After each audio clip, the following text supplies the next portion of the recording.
Welcome to పూరా local. ప్రముఖ పుణ్యక్షేత్రమైన యాదగిరిగుట్టలో అంగరంగ వైభవంగా ప్రారంభమైన ఉత్సవాలు 11 రోజులు విశిష్టంగా జరిగే ఉత్సవాలను తిలకించేందుకు రెండు కళ్ళు సరిపోవు.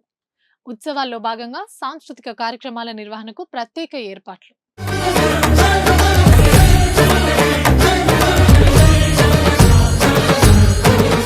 యాదగిరిగుట్ట శ్రీ లక్ష్మీ నరసింహస్వామి ఆలయ వార్షిక బ్రహ్మోత్సవాలు మొదలయ్యాయి. స్వామివారి ఉత్సవాలకు ఉదయం నుంచే భక్తులు భారీగా తరలివస్తున్నారు. మార్చి 1 నుంచి 11 వరకు నరసింహుడి బ్రహ్మోత్సవాలను ఘనంగా నిర్వహించేందుకు ఆలయ అధికారులు అన్ని ఏర్పాట్లు పూర్తి చేశారు.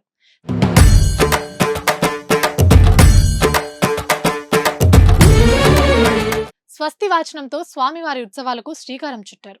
ఈ 11 రోజులు జరిగే ఉత్సవాల్లో ఒక్కొక్క రోజుకు ఒక్కో ప్రత్యేకత ఉంది. ఆ ప్రత్యేకతలేంటో తెలుసుకుందాం.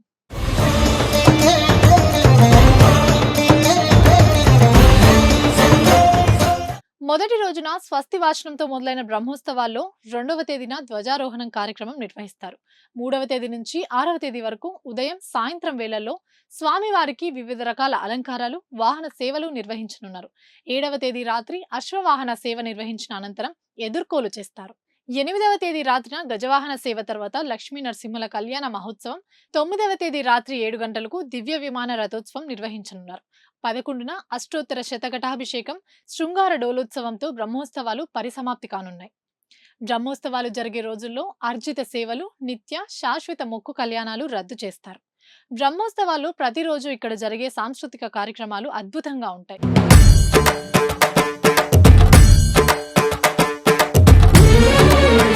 బ్రహ్మోత్సవాల సందర్భంగా సాంస్కృతిక కార్యక్రమాల నిర్వహణకు దేవస్థానం కూడా పెద్దపీట వేసింది. ఇందుకోసం ప్రధానాలయ ఉత్తర వైపున ప్రత్యేకంగా వేదికను ఏర్పాటు చేశారు.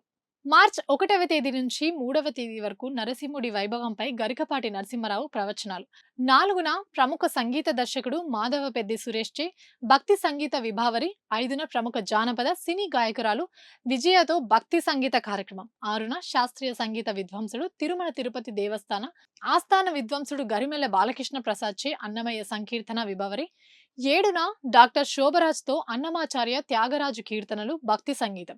9న లిటిల్ మెజిషియన్స్ అకాడమీ వ్యవస్థాపకులు సంగీత దర్శకుడు కోమండూరి రామాచార్యులచే మ్యూజికల్ ప్రోగ్రామ్ ని ఏర్పాటు చేశారు. నరసింహుడి కళ్యాణంలో పాల్గొనే భక్తుల కోసం కళ్యాణ టికెట్లను అందుబాటులో ఉంచారు. టికెట్ ధర 3,000గా నిర్ణయించి ఆన్లైన్, ఆఫ్లైన్ లో అందుబాటులోకి తీసుకొచ్చారు. కళ్యాణంలో పాల్గొనే దంపతుల కోసం ప్రత్యేకంగా గ్యాలరీలను ఏర్పాటు చేస్తున్నారు. బ్రహ్మోత్సవాలు ముగిసే వరకు ప్రతిరోజు 1000 మందికి అన్నదానం చేయనున్నారు. బ్రహ్మోత్సవాల సందర్భంగా ఎలాంటి ఇబ్బందులు తలెత్తకుండా అన్ని ఏర్పాట్లు చేసినట్టు ఈవో భాస్కర్రావు వెల్లడించారు. ఉత్సవాల సందర్భంగా యాదగిరిగుట్టకు వచ్చే ప్రధాన రహదారుల్లో స్వాగత తోరణాలు ఏర్పాటు చేయడంతో పాటు పట్టణంలో ప్రత్యేక లైటింగ్, స్పెషల్ సౌండ్ సిస్టమ్ కూడా ఏర్పాటు చేశారు. సప్తగోపుర సముదాయంగా నిర్మించిన ప్రధాన ఆలయానికి లేజర్ లైటింగ్, యాదగిరి కొండను ప్రత్యేక విద్యుత్ దీపాలతో అలంకరించారు. ఉత్సవాల నిర్వహణ కోసం ప్రత్యేకంగా 3.15 కోట్ల బడ్జెట్ ను కేటాయించారు. బ్రహ్మోత్సవాల సందర్భంగా హైదరాబాద్ సహా రాష్ట్రంలోని అన్ని ప్రధాన ఆలయాల నుంచి యాదగిరిగుట్టకు ఆర్టీసీ ఆధ్వర్యంలో బస్సులు నడపనున్నట్లు ఆర్టీసీ యాజమాన్యం వెల్లడించింది. ఇవి ఇప్పటివరకు అప్డేట్స్. మరిన్ని అప్డేట్స్ కోసం చూస్తూనే ఉండండి పూరా లోకల్.